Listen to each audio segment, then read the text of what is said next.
Future Ukraine-based innovation. Maybe those who listen, hear me now. Please join us here because we are going to have the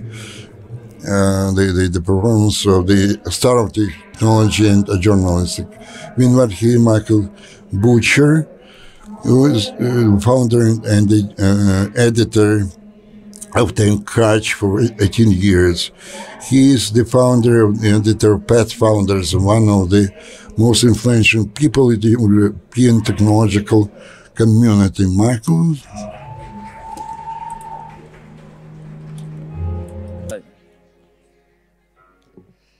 Дякую. Thank you.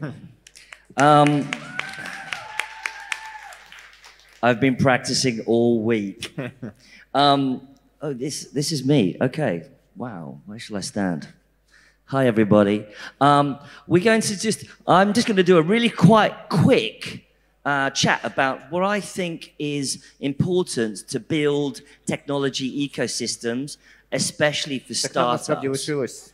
And it's going to be quite quick. Are you ready? Yeah? You ready? It's going to go fast. Let's go fast. Okay, ready. Here we go. Go. This is me. I'm a journalist. You can follow me. Don't worry about Instagram. Okay. How to scale off startups from Europe. Here's a problem. Europe, this is an old map. I apologize.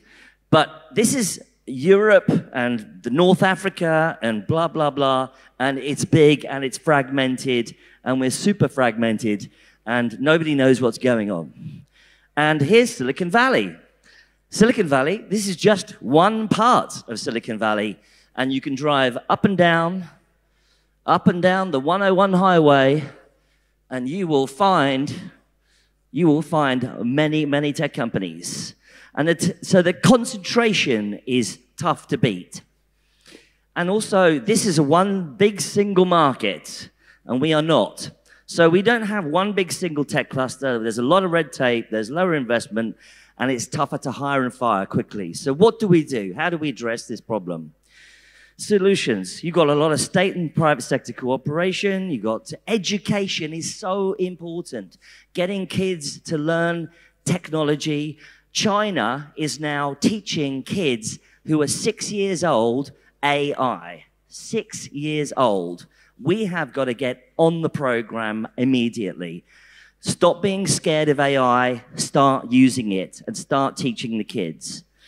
And we've got a lot of other things, we can get grants and whatever. But remote working is really where we're going here now.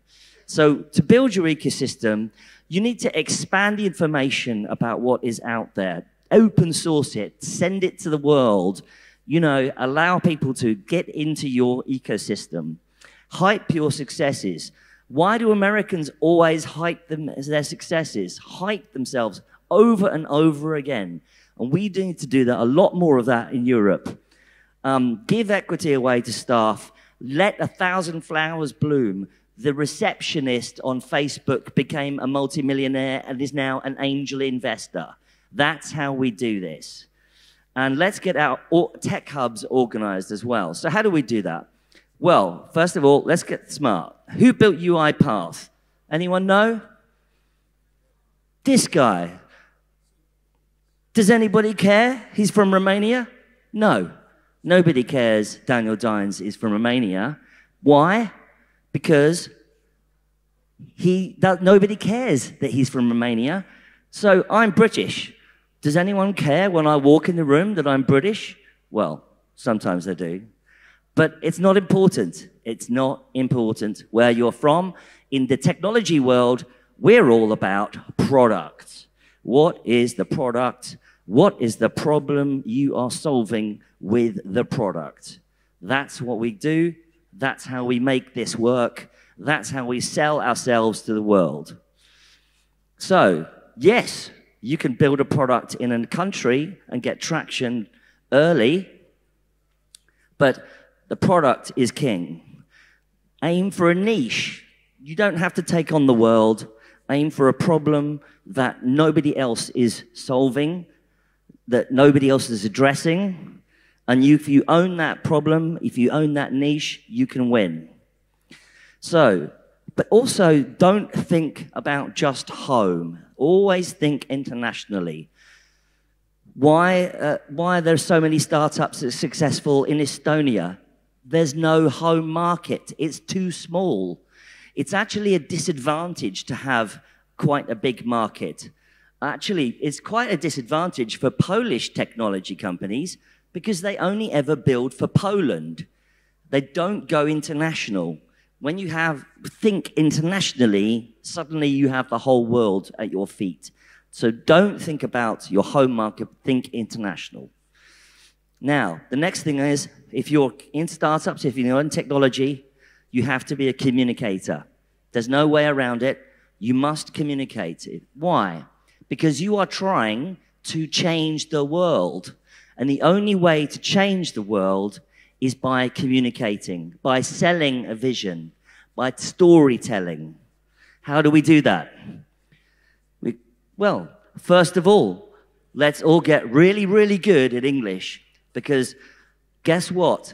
Esperanto, Spanish, Portuguese, Vietnamese, Lithuanian didn't win. If they had won, I'd be speaking in Lithuanian, but they didn't win, and English has become the international language. Get good at English.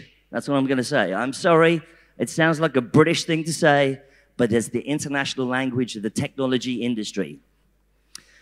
Now, let's raise some money. You've got to use all of the tools, AngelList, Crunchbase, LinkedIn, me, introductions, anybody. Go and do it. Go and raise money. And don't always forget that this is just business. We're not going to be offending anybody. We're going out there and we're going to hustle hard to make it happen. Right, so what do we do now?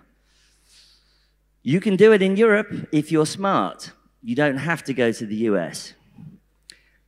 Get a business model. Find founders turned investors. There are many more investors now who are ex-founders.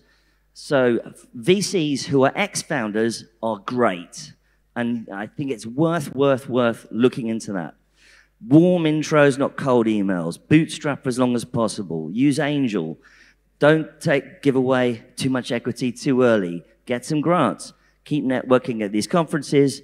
And if you have traction and revenues, that's when you start to raise institutional VC. And there are lots of them now. All over Europe, many VCs who will happily take your pitch. Now, in London, we have clusters.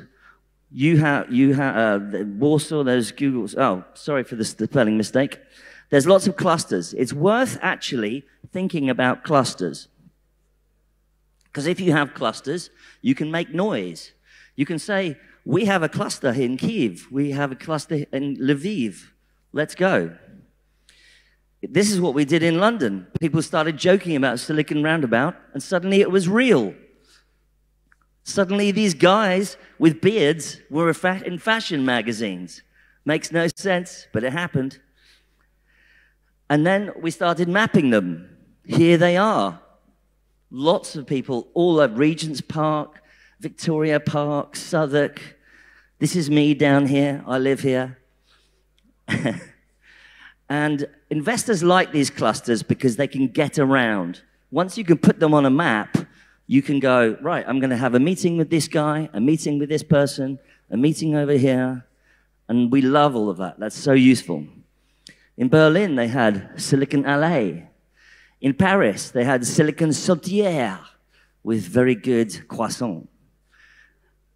And of course, we can always graph this. Coffee, Wi-Fi, startups. And there's some great coffee here. Now, obviously, everybody's doing this remotely. Get on the Zoom, get those meetings, get on a plane, and get back to these real-world events. And remember, if you're in startups, you're sexy, okay? You're sexy. You're very sexy. Definitely sexy technology people, okay? Right. Thank you very much. Have fun.